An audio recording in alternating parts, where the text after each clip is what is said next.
three things that I want to ask you about, right away. One, Yeah. you're writing the story on Jim Morrison, like on his poetry. I guess not really his life story, but I was like, I know that my That one video of me. guy. Yeah, awesome. What's that available on Amazon? Yeah, pretty much. I'm just exclusive with Amazon now. I've tried the other ones and just my sales are better, so much better on Amazon. So I'm just sticking with that. And once I get, you know, that sussed 10 years later, I'm still trying to get it sussed. Yeah. Yeah, maybe go elsewhere or who knows. Yeah, but Amazon, print and Kindle. Mm. Okay, awesome. I, mm. So, and what's the official title they look for on Amazon?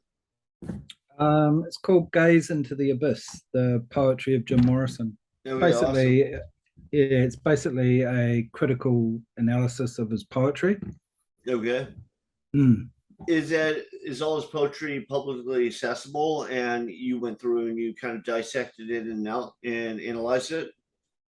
Yeah, I did this book started off as an honors thesis. I looked at his poetry at university, and I was a big Jim Morrison fan before that. Like I've been into his poetry for years. I love it, and yeah, I thought if I can wriggle this as my thesis, I'll be stoked. Okay. Please, yeah, Yeah, I know our video and guy is a big fan of Jim Morrison. He was like, "Oh man, you got to ask this guy about Jim Morrison." And I like the Doors. I remember my late wife first got me into it. At first I was just like, it's the rock that all those people I don't like, But then kept playing, and I was like, hey, he actually has some really good songs, and they're not like yeah. stupid, like Devil's Island, whatever song. So I got more into it, and just recently I watched a documentary on him. I saw like the Oliver Stone movie a while ago and stuff like that, Yeah, but I was like, I need a refresher course on this stuff. So I watched the documentary, and it's I mean, he has kind of the tragic artist, life going for yeah, him. The like parents hated him, they never believed in him. He kept trying to prove himself. They're trying to make him into a sex symbol. He was like, I want to be known for my writing and my singing and my poetry, not for the way I look. And he made every mistake that every rock star makes, like tons of drugs, tons of groupies, and then he died of an overdose in Paris. apparently, yeah. Mm. But yeah, I got into Jim through by way of William Blake and the Okay. Romantics and Aldous Huxley, Doors of Perception. Right, right. Um, yeah, because I really like that the visionary romantics like Coleridge and Blake, and that poetry just blows my mind. And then when I heard Doors back when I was about 18, my mates were into it, and I didn't like it. I mean, it goes well with a lot of things, but I didn't get into it at the time. I was too busy drinking. So, but later on, I discovered his music, and saw things like Apocalypse Now, the movie with the soundtrack with the end Oh yeah, it's a song good on movie there. too. Oh yeah, it's one of the best, I reckon. And started getting more into his stuff and actually reading it properly, starting to read between the lines a bit and realizing that he was referencing a lot of the literature that I've read, and that made it even more appealing to me. So, especially I mean, he's basically a Blakean, a William Blake follower, and then people like Arthur Rimbaud, the derangement of the senses and the use of psychedelics to achieve sort of different states of consciousness and things like that really interest me. And so, yeah, it was a natural fit to delve into his poetry. Well, I know a lot of people, especially when I was first hearing about the Doors and bring them up, they talk a lot of shit about it. Basically, I mean, Mm, every artist gets shit talked about them, but it was like, oh yeah, his poetry was middling at best, and they go on and on. But like I'm a big fan of Nirvana. I don't think that it's the mm, most technical music ever, but I think he had a great way with telling a story, and oh, his music was perfect for telling that story. And I think Jim Morrison, he crafted music that was perfect for telling the story that he wanted to tell. So I don't see the problem with that. I don't know what are people saying, you think, when they say that sort of stuff. Are they just being Karens?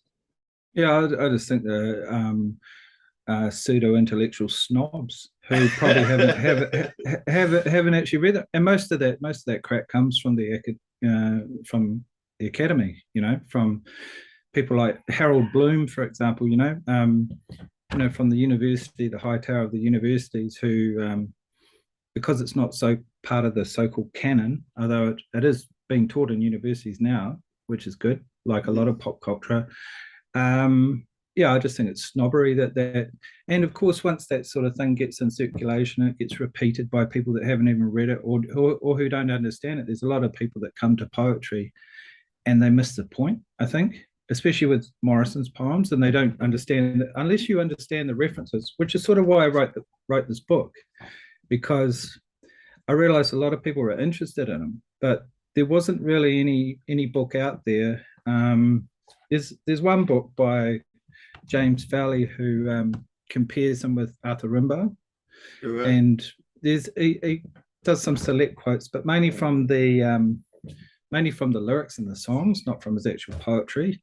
And he falls into the trap too, where he looks at the myth of Morrison rather than the work and Right. what's been produced.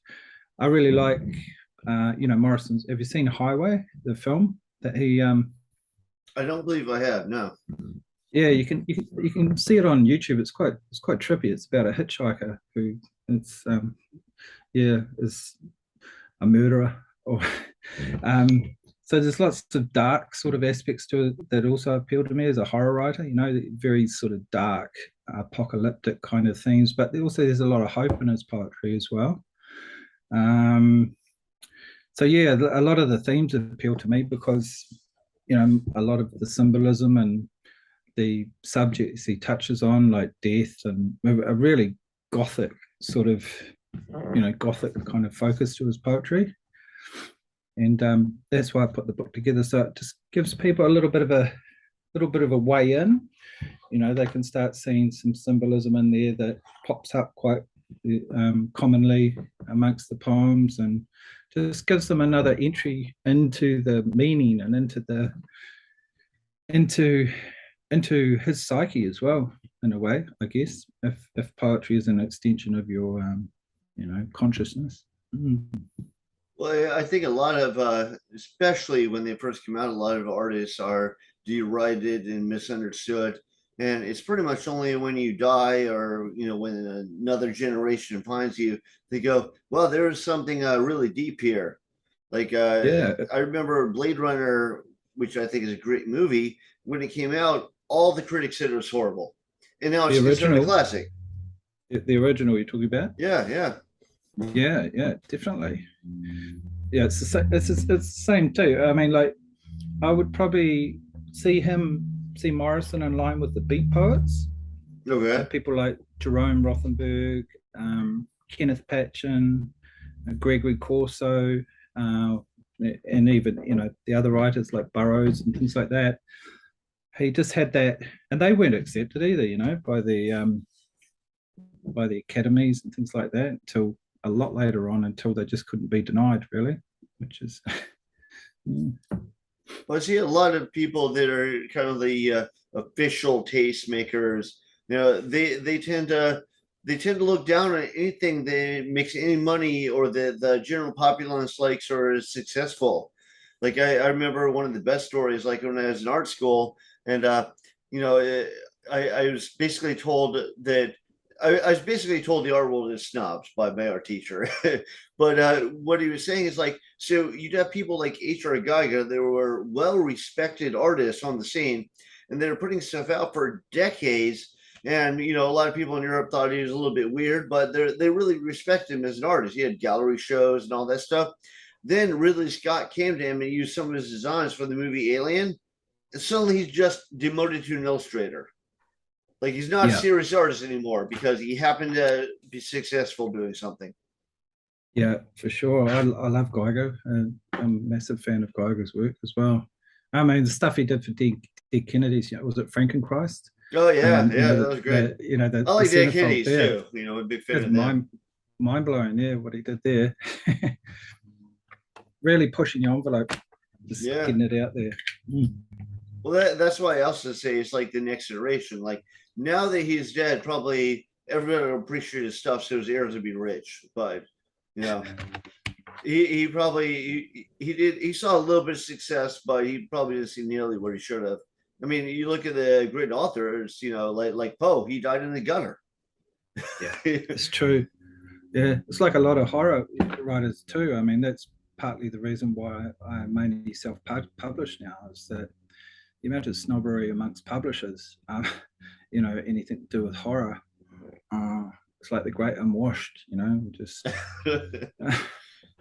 I've got given up trying to. It's like banging your head on a brick wall trying to get published by the big five or big six or whatever they're known as, and yeah, that's And you my notice that experience. they're always wrong. Like whenever they sign somebody just for indie cred or because people won't shut up about them or whatever, that turns out to be their bestseller. They're like, oh, there's no market for that. That'll never sell. Like when Nirvana got signed, they got signed just to get a label some indie cred. They figured nobody would buy their album, and then they changed the entire generation. But they didn't think that would happen. That's true. That's true. Yeah, you see, you'd expect now too. I mean, you'd expect for horror authors, you'd expect these big publishing companies to be knocking on your door with all the Netflix activity around Stranger Things and And the boys, even the boys is horrific. Have you seen that? Yeah. Oh yeah, it's the violence in that is it's over. I love it. I think it's great, but it's over the top. Yeah, it's full on. You think there would be more of a market for that, but they still don't see it. Yeah,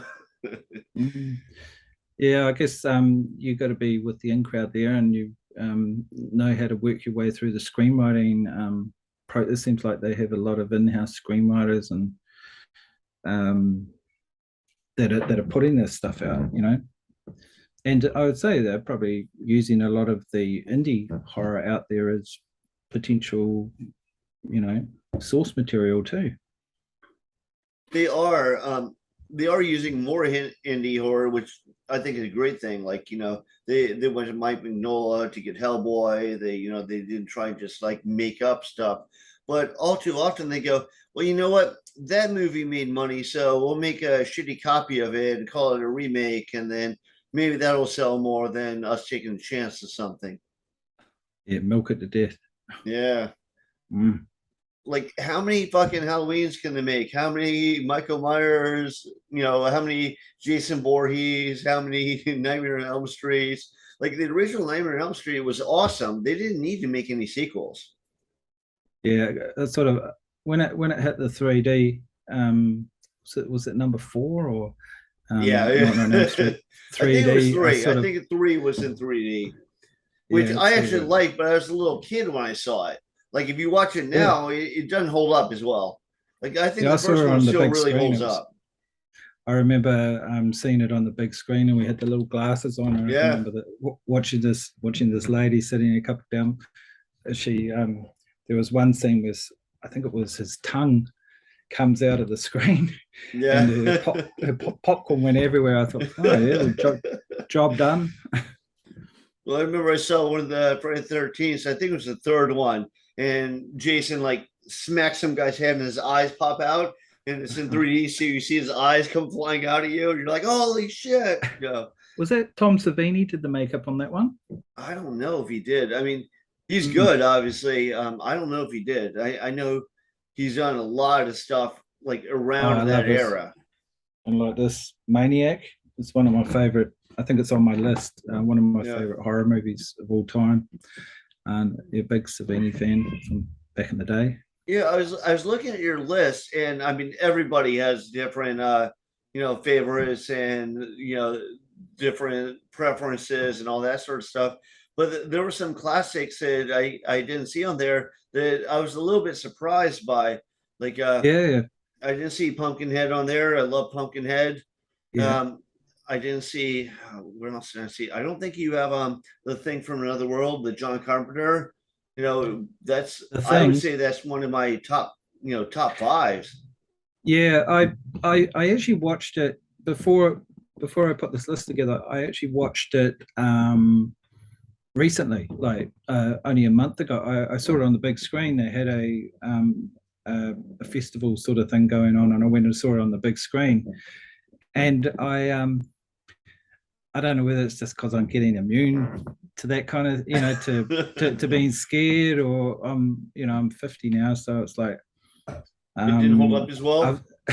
I've I, I think it's aged a little bit. I know probably, I should probably end it all here if I'm saying things like that, but I loved it for what it is, but um, upon that viewing, yeah, I'm not. It just didn't scare me like it used to, and I think that's because of the other films I've included in there. I went through them all again before I wrote that list, and they all gave me that little bit of A a little chill you jump, get that yeah. just runs up your spine. But honestly, the I think it was the CGI. CGI is so advanced, and Right. the effects now that the parts of them, they were great. Parts of it were just yeah. And Kurt Russell too. He always manages to pull a smile out of me, no matter how serious he's trying to be. You know what I mean? He's hard case. I was Yeah, but I still love the movie, but it just it I left it off because everyone has it on their top 20, and I didn't leave it off deliberately because of that, but just because it just didn't give me that. Yeah, I went in it with high hopes, expecting to. I took a mate who'd never seen it as well, and he was like, "Oh yeah," and I was like, "Oh yeah." Well, I It think was I think good, if but you're really mm, into horror, and like I'm really into sci-fi horror too, yeah, so yeah, to me, like it strikes a strong chord, but I would never say it's like an amazing, perfect movie. Like my favorite of all time is The Shining. I think The oh Shining yeah, totally yeah, holds up. And I think yeah, Stanley Kubrick, he's a master director. And I don't think John Carpenter, holds a candle to Stanley Kubrick. So I think what makes that is, the it's better than the original source material. I read the story, but I think the story behind the movie, the screenplay behind the movie, kind of makes it because I find that so interesting. yeah, yeah. Definitely, I find the mechanics interesting as well. But as you say, I mean, Kubrick hits a lot of psychological levels, and I Right. think that the thing sort of operates more of a surface kind of level in terms of the fear factor. No, I agree. It, I to, agree. to me, it just didn't hit my triggers. Well, You Stanley know, Kubrick stuff, you can watch it 5 times and see new stuff every time you watch it. yeah, it always leaves me. What's the one he did about? It's got Tom Cruise and Oh, Nicole Kidman, Nicole Eyes Wide Kidman. Shut. Eyes Wide Shut. Yeah. Yeah, that to me that one is, it's almost one of his more disturbing movies because of the psychological implications of it. Well, I It's a remember real seeing creeper. it, but I remember not taking it as like a full-on Stanley Kubrick movie because he died, and a lot of what he does Yeah, is he micromanages the editing to make it as perfect as he can. yeah. I just love the way he generates that sort of real creepy kind of atmosphere. Right. Especially in The Shining too. I mean, it's the stuff of nightmares, right? Yeah. Mm. And it's great. Like there are all these little references. Like at the end of it, you see Jack Nicholson characters and that like old photo of like caretakers, the hotel and stuff. So I Yeah, thought it was good. yeah. Me too. I didn't think Doctor Sleep. Um, is it Doctor Sleep? The Yeah, follow that was up a to that? sequel. Yeah, yeah. I just didn't think it held a candle to it at all. Well, I thought that was going to be absolute crap, and then I saw it. And I was like, well, it's not bad, but Yeah. I mean, It, it's no Shining. no, it sort of reminded me a little bit more of like Shawshank Redemption or something like that, rather Right. than The Shining. But, But I also another movie I really enjoyed that I think is a good movie was The Descent, and yeah. I don't know if you've seen The Descent, but I thought that Uh, was kind of a clever idea. That was don't see it too. Like the sequel to any movie is usually crap. There are a Yeah, few exceptions, but yeah, that's true. I was surprised by it as well. I thought it was really good because it's a pretty basic plot, right? yeah, And well, it's it girls like five girls that have like horrific experiences, so they have like a bonding moment. And they all go cave diving, and one always wants to do something new, so she didn't tell them, but they go into an unexplored cave.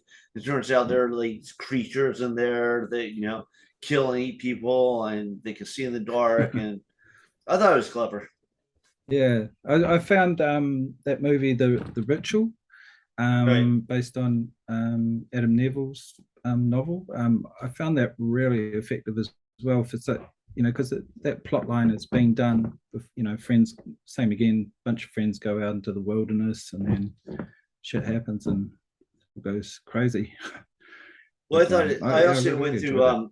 I had brain cancer, and so I had MRI. So I was not claustrophobic until I went through brain cancer. It's like those old school MRIs where they show you in there, and like it's so close you can't even lift up your arms and stuff. And then I saw The Descent, and I saw it, in the theater. So it's like that made me claustrophobic just watching the movie. Yeah, yeah, yeah, definitely. I get claustrophobia as well. Found that a bit. That sort of cloying, sort of slightly hard to breathe, anxiety coming up. Right. Yeah.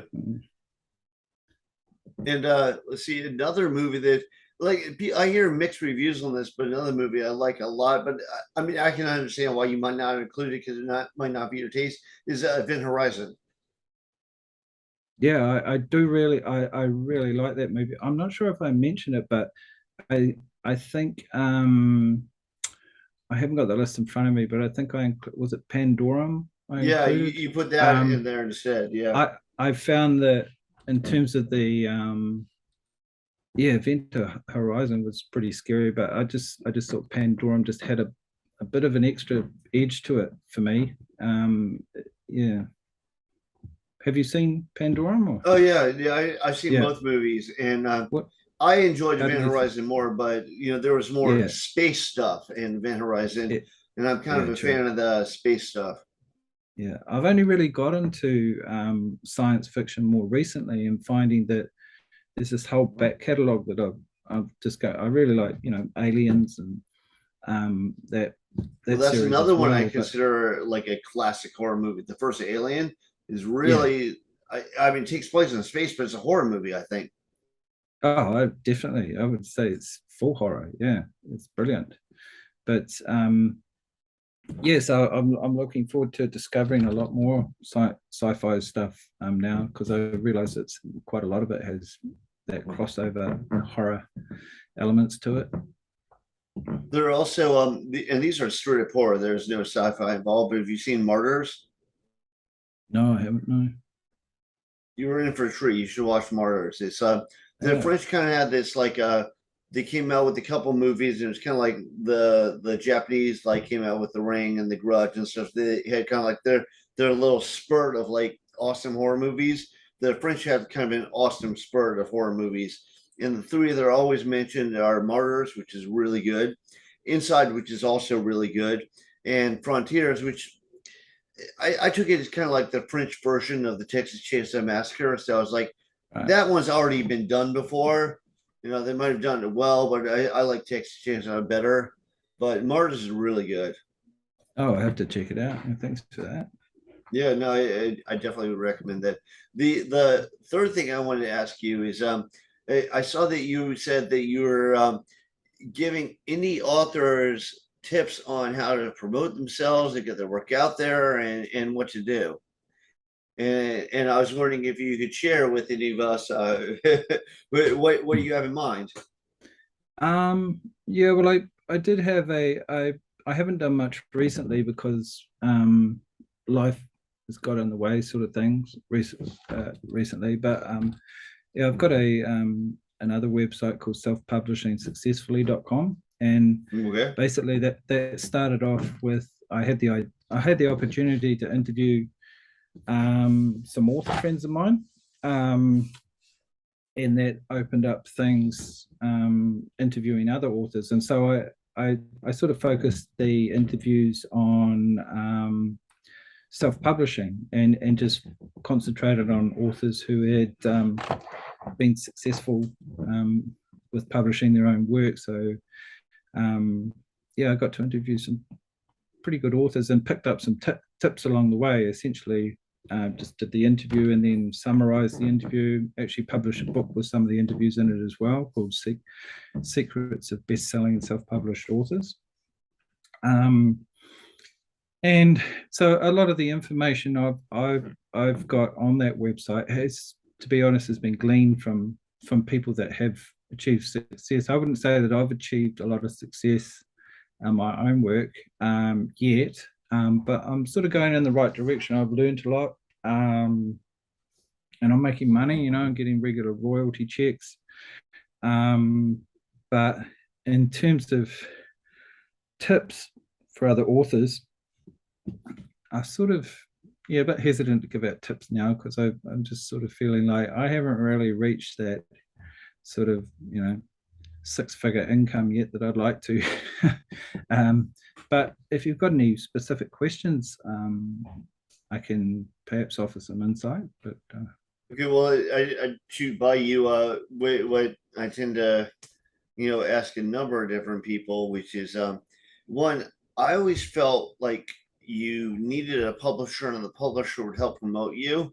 And yeah, all my stuff has come out through a publisher. Although the short stories I'll put up on like Kindle myself or whatever. And you know, I've had publishers been a very mixed bag. I think right now I have Crossword Press and they're awesome.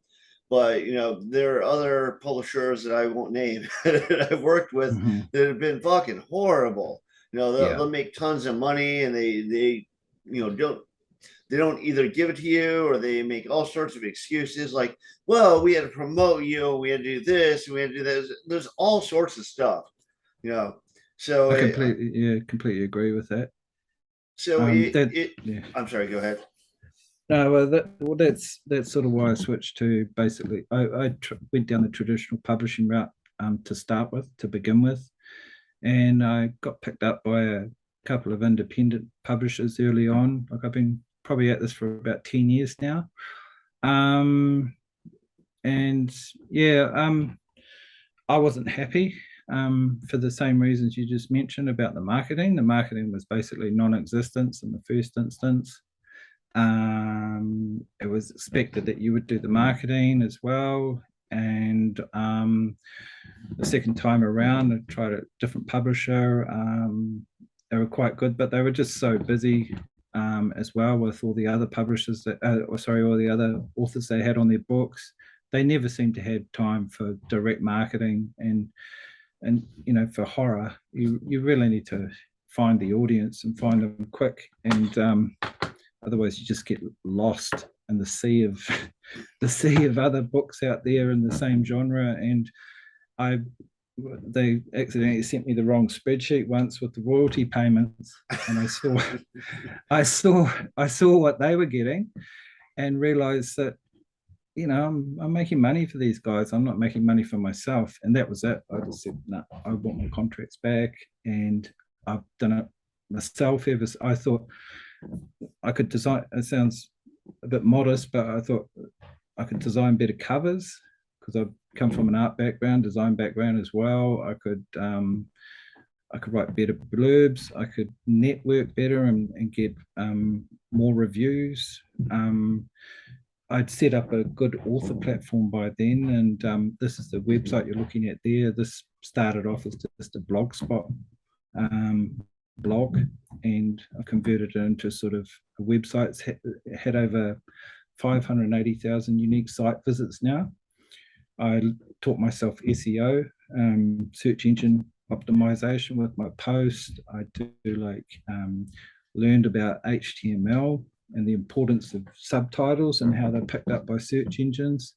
The reason I stayed with Blogspot instead of jumping on the WordPress bandwagon like everyone else is that I realized that because Blogger is a Google platform, it's integrated so seamlessly into Google Analytics and also into the Google search engine. So, I mean, Google's still big, right? So I figured I'll just stay with that. And I think that's why I've had such a high turnover of site visits to it, and as a result, that's driven my sales as well. So yeah, one of my main things I've learned from doing this for 10 years is to stick with it, and don't keep jumping around everywhere. Find out what works for you and what you're happy with the way it looks, and just and really stick with it and be tenacious, and don't give up. And that's, I know it sounds like a cliche, but that's what's kept me going. And finally, after probably took about 5-6 years until I started seeing monthly royalties. So yeah, that would be my one key word of advice, is just to build something that looks good. It's reasonably, looks like, it's got reasonably good quality content on there, no spelling mistakes either. It's nothing worse than going to a writer's website and seeing, screeds of content filled with grammatical errors and just stuff that you read the first half and then you lose the will to live, after the rest of it. It's like, if you're gonna chuck shit up there, make sure it's stuff that people want to read. I think a lot of people forget that, and they think, well, this is my stuff, but it's like, yeah, it's all very well, but if you want to sell books, you got to appeal, you got to get those people to your books. So if you're going to publish content, it's got to be targeted, which is sort of why I went down the top 20 scary horror movies post thing, because I realized that appeals to my readers. That kind of thing appeals to my readers. They're into horror, they want horror books. So why not do a horror movie post, because they like horror movies as well. It's just thinking that little step beyond about where you get your readers from. Kind of expanding the genre and like touching on different elements of it, so it brings in various people. Yeah, for sure. Because I haven't met a horror author yet, or a horror reader, who's not a horror movie fan. Really, I haven't met anyone that just got nah, just read horror books. Yeah, that's true. Yeah. Mm. So when you mentioned subtitles, like I knew, because I do podcasts and I interview a lot of people, and there are subtitles you could add on video. How would you add subtitles to books? Are you talking about to posts and posts? Okay, Posts, are you talking about like content? hashtags? No, I'm talking about like, say for example, you can see the website up there. It's got the lead title with that post, the top 20 scary horror movies. Right. So that's HTML, right? That's like a heading for or CSS language, but that will be picked up by the Google search engine. They won't pick up necessarily the smaller text in the body, but they'll pick up the first thing. Well, that's my understanding. The first thing that they scan are titles and subtitles.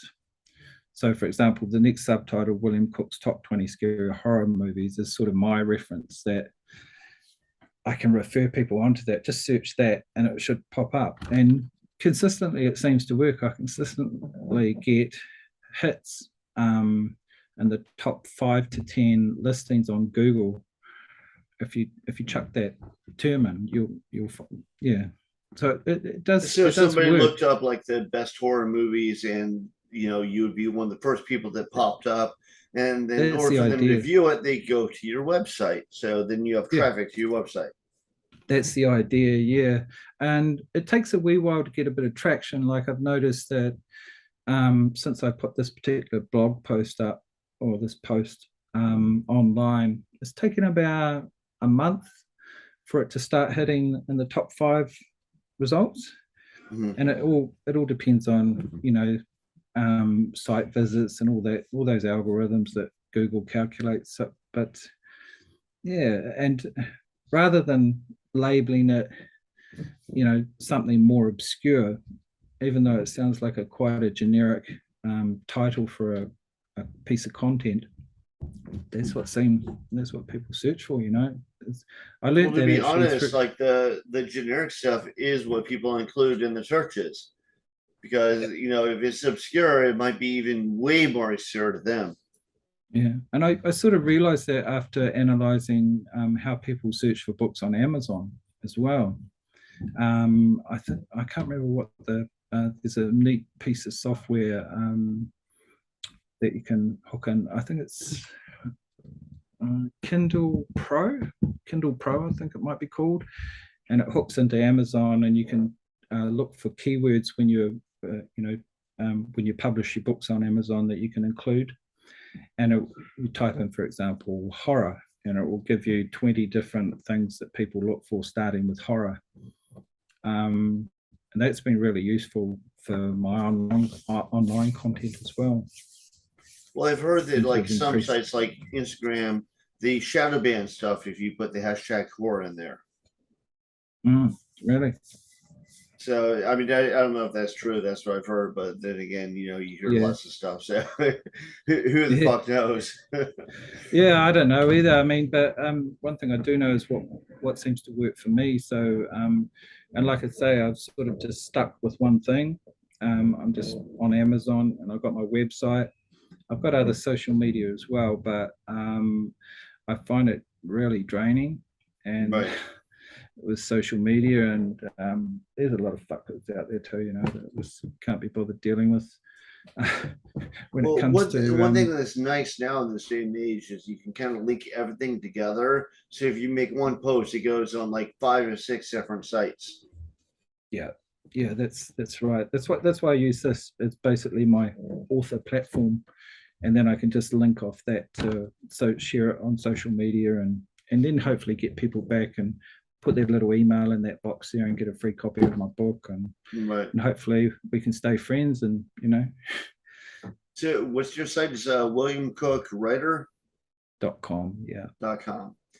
Okay. Yeah, we'll make sure that we post that up. Is there something else they I should think check you out? Like, should they check out your Facebook? Is everything more up to date on your website? yeah, everything's on the website. Like there's links to everything on there, to the Facebook group and stuff as well. Yeah, I also run a group on Facebook for New Zealand horror. Okay. The Horror Writers Association. They've got an Australian branch called that we've retermed the Australasian Horror Writers Association, but there was nothing in New Zealand. I'm a member of the Australasian Horror Writers Association, but there was nothing really in New Zealand set up, and so we just set up a group for New Zealand horror writers because we've got a lot of horror writers over here. Is horror big in New Zealand? All New We're a Zealand seems small like a country, smaller yeah. place to me. Yeah, we're really small. Really, I think what was it, Although five one of my million? favorite UFC fighters from you, Which Israel one? Adesanya.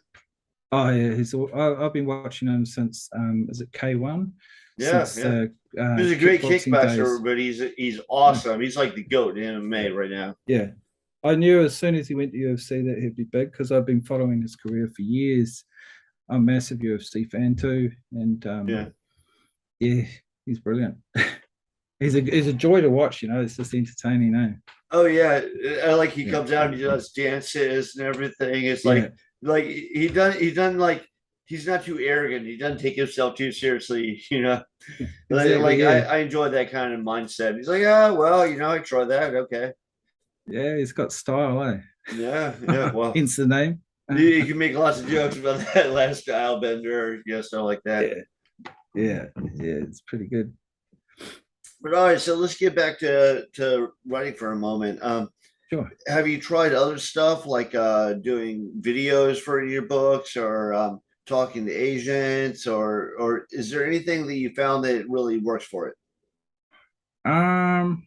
Not really, other than what I'm doing. I mean, uh, I've only got one novel. I mainly write short stories, and so I've got quite a few collections now. I've written poetry as well. I guess I've spread myself a bit thinly over the years, just trying to find what I'm good at. But I've got a couple of novels that I'm working on at the moment, and I've sort of gone from writing short form fiction to it seems to be getting longer and longer as I've had more experience, and the stories are more developed now. But I do also write under my, like, William Cook is a pseudonym. It's actually my middle name, William. And I do write under my other name, Grant Cook. That's my real name, but I hate that. It sounds like a dog barking. But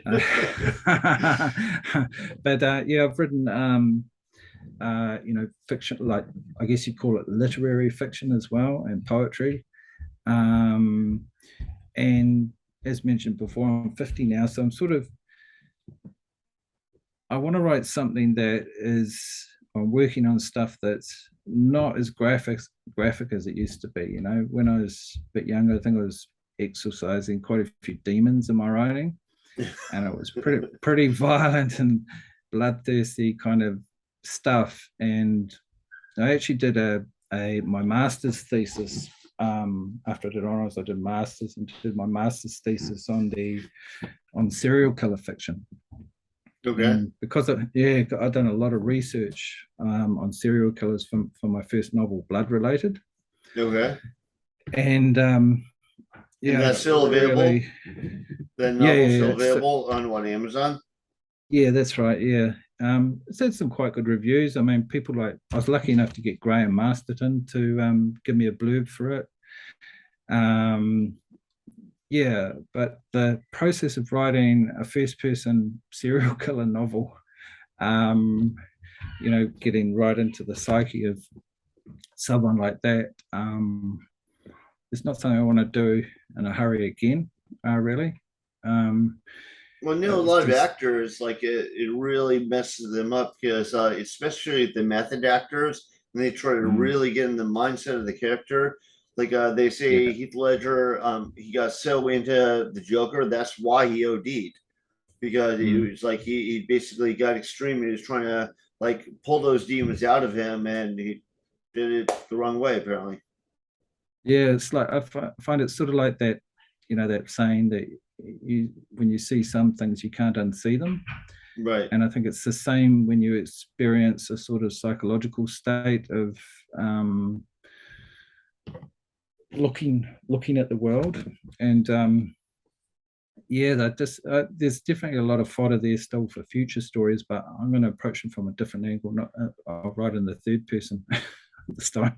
Well, I found too, like, I'm 49, and I found that, when I was in my 20s, serial killers were a lot more interesting to me. And now they're not as interesting because I'm like, oh, they're fucked up people. There are lots of fucked up people. Yeah, for sure. I quite like to write a book about terrorists, from a terrorist perspective as well. But you'd probably get blacklisted, or flagged, or you get chopped off or something like you'll piss somebody off. Yeah, I mean that's the new boogeyman, right? That's like the serial killer has always been like a boogeyman. I see it as the boogeyman, especially after Michael Myers. Now they're not chopping people's heads off on TV, so it's like maybe that seems a little tame. Yeah.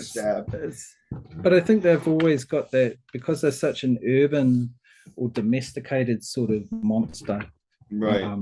They'll always have that fascination. It seems like they're not, they don't seem to be dying out anytime quickly. In fact, they've been integrated into mainstream fiction, probably more than horror or psychological thrillers. When you look at a lot of the mainstream sort of like mystery and crime books, it's just full of them, right? I mean, yeah, but that's the problem. I find it seems now people are like, I don't know, maybe it's more Hollywood, but like they want to do what's already been done because they know that's a proven sale. So, maybe people are writing cool stuff and it's not really making out there. Maybe there's kind of a dearth of that because everybody's done everything at this point. So too many people are watching too much social media. Like, I know some people, they'll see something that has like an element that they were going to use, and they'll give up on their entire project because they're like, oh, it's already been done. Like, I had a coworker, and he was working on a movie, and it was like he's heavily inspired by all the slasher films and everything, but his idea was he was going to have a guy that's partially lobotomized. He wears a welder's mask and he goes around killing people, but he always like everything he sees through this like screwed up perspective. Like he sees like if he sees a female, he sees him as his mom, but he sees him also like half decaying, and like when he sees homeless people, he sees them as giant insects. And so I thought he had some clever ideas. I did some concept sketches for him. He was starting a film company. I did a logo for the film company. Then he finds out there's another killer out there with the welding mask. He goes, they just give up. Yeah, switch masks. I mean, a welding mask too. When you think about, is it My Bloody Valentine Yeah, with the the miner wearing the right. mask back then as well? I mean, yeah, it's always been masked, but that sounded interesting. Yeah, I would have Yeah, no, yeah, kept I on with thought he that. had a great concept. I did the sketches, and I was like, yeah, this is really going to be something cool. Like he sees police as like giant pigs, like literal Yeah. pigs, like from Animal Farm. You know, there were all these he had all these strange visions, of everything, and then to give up because one concept is similar. Like these days, almost, even if you don't mean to, you're going to find something that's a little bit similar. Yeah, I mean, the welding mask in itself, if you've done any welding, when you look through a welder's mask, you don't see fuck all, right? Right. Other than the weld in front of you. So maybe a different mask would bring that alive. But but I hear what you're saying though, because I mean, I did the same thing with writing serial killer fiction. You think, what new, how can I say this in a new way or something like that? But I'm still working on most of my stories are psychological thrillers, and quite a lot of them involve serial killers still. But I think it's all in how you tell it, right? It doesn't necessarily need to be a completely new concept, but if you tell it in a different way and you tell it with a bit of panache, it can have legs. Well, I think one thing I like a lot is I like telling stuff in first person. So you're like experiencing all the stuff while it happens, but you also have to place yourself in the mindset of that person. So, like, I wouldn't want to tell something in first person if it was like a young female or something, because I don't know anything about that. And I'm going to have the wrong reactions and I'm going to be called out for it. But like if like the main character is like a male, and he lives in like a society not too far away from mine, not too distant or whatever, then I feel more comfortable with doing it. Yeah, yeah. How do you feel? Do you feel more comfortable writing in third person or first person? It really depends on the story. Well, I think I sort of did things a bit back to front, writing my first novel in first person. Um, I learned a hell of a lot about doing it, about writing that way when I did it. It's gone through three different editions to where it is currently, with honing things down. And one thing I noticed was the reader response.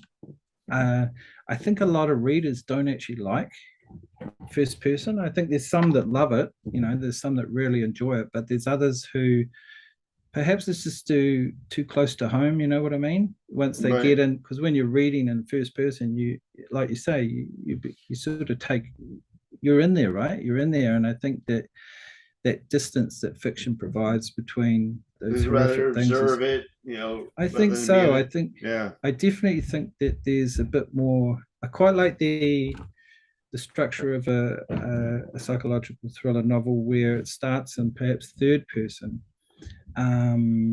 or sort of like a omnipresent sort of view, and then it switches between first, like from the protagonist point of view, like still Right. using first person within it, but having that third person sort of guidance through. So Right. you've got a bit of relief for the reader. Um, yeah, yeah. That's sort of what the novel I'm working on at the moment takes that sort of format, and I think it works a little bit more effectively than just having that solid first person run right from beginning to end, especially in 100,000 words or more. Um, yeah, Yeah, I think like in my last novel that came out, like I switched one character is always in first person and the rest of the story is in third person. So I go back and forth. And I know that people like that, but I don't know if they're like I feel it's a stronger story. If they, I don't know, but it has seemed to like generate a fairly positive response. But I'm always curious what works best for people. Mm. Yeah, I sort of started off just writing what I wanted to write for myself. What I thought, if I like it, then maybe other people will like it. But as I've continued, like 10 years down the track, I'm sort of aware that I really want to write stuff that other people will enjoy reading as well. So I'm taking more notice of my readers in a way. And I definitely think that third person lends itself to a quicker read as well. Doesn't seem to be as much interpretation involved, especially if, like in a thriller, like that type of genre. But I'd still like to write a proper, almost like a classic horror story from the first person perspective. I wrote one story from the perspective of a ghost.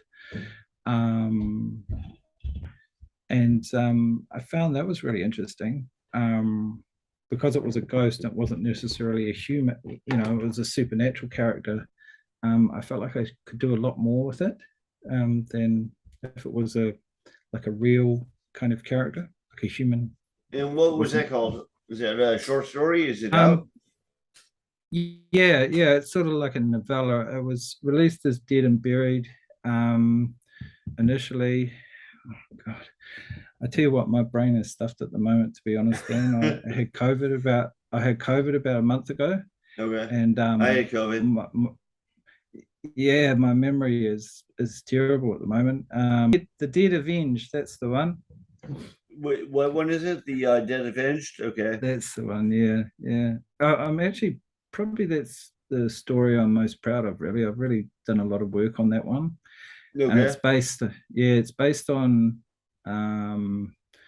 true story. Really, I used to get the crap beaten out of me after high school every day by these bunch of idiots for about a year, and this is my revenge story. Yeah, on those idiots. Yeah. Funnily enough, there was 5 of them. About 4 of them died in mysterious circumstances. That I'm sure you know nothing about. It wasn't me, but I must admit at the time I was reading quite a lot on the occult, and I found these interesting spells in this book called was it called the Warlocks? They die of like heart attacks or like weird. One was crushed by a roller on a construction site. The other one was hit like by a car. Final Destination.